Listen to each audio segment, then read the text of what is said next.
So here's a crazy thought. What is reality? You know, it's often been said that we make our own reality, or what we see is our own perception, but actually maybe this isn't all the truth. You see, when you view these images up on the screen here, what are you actually seeing? What do your eyes actually see? Or are they seeing anything at all? Because the truth is your eyes see nothing. Your eyes are not equipped to see. Your eyes are collectors of electromagnetic protons of light.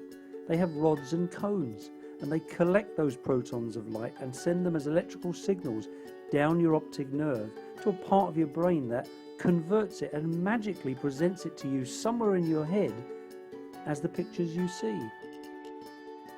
And it's the same for sound. Right now the words are not coming across onto the recording you're listening to, but instead it's just the vibrations of my vocal cords in a certain sequence travelling through the air out of your speaker into your ears. It's not your ears that are hearing them, it's just collecting the wavelength and the frequency, and it's in your brain that it's recreating it into words that you're familiar with. And if I was talking Japanese, you wouldn't be familiar with it, so therefore you wouldn't be hearing it as anything that is intelligible to you. So in fact, reality is just frequency and wavelength. So let's look at frequencies and wavelengths, because you're observing the world through a frequency and wavelength of mainly visible light. Your brain is only capable of converting visible light into something meaningful for you, but there are in fact thousands, possibly millions of frequencies and wavelengths available. Some we know about, as we've discovered: X-rays, gamma rays, microwaves, radio waves. But there are many, many, many more, and many we have yet to discover. So what is your reality? It's only a tiny fragment of the universe. You are literally living. Your reality is a sliver of frequency so tiny. It's like going to a giant restaurant with thousands of dishes on the menu, but you can see only one. And you'd be forgiven for believing that this was a rubbish restaurant. But this would only be your perception of what was available. Your brain is an organic decoding machine, very limited in its ability and designed only for the visual wavelengths and audio wavelengths that you exist in.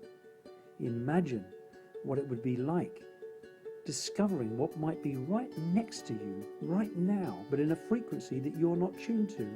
In the same way that when you're watching TV, you flip the channel and all that's happening is it's the same TV, but the channel frequency changes and you see a completely different image. Imagine living in a world with just one channel. And one day I come along and I say to you, there are hundreds or thousands of channels. You'd think I was crazy. Because your only reality would be the one channel you can see. But what if we could wire you up differently? And we can. We can meddle with your brain by putting electrodes in that mess up the decoding that's going on and change the way that you see the frequencies coming in, make you more open to other frequencies and wavelengths that you're not normally able to decode. Or we could use chemicals or drugs like LSD or ayahuasca, and the users of these begin to see other realities mingled and mixed in with the normal reality. It's like they suddenly expanded. They suddenly became a TV set that didn't have one channel, but suddenly had 4, 5 or 10. And their awareness expanded out way beyond their body to the world beyond them, into the universe itself. So what is your reality? What is out there or in here that you can't see or hear? You see, quantum physicists believe that there are many multi-universes simultaneously existing right here in the same space as you, but unseen by the limitations of your human biological computer that is your brain. Imagine that. And now imagine that the magical part that does the conversion, that is your consciousness, your awareness of being who you are in the reality you're in now. Imagine that when that biological part of you dies, it continues to exist, and maybe it's able to decode all of the frequencies that exist. Imagine that.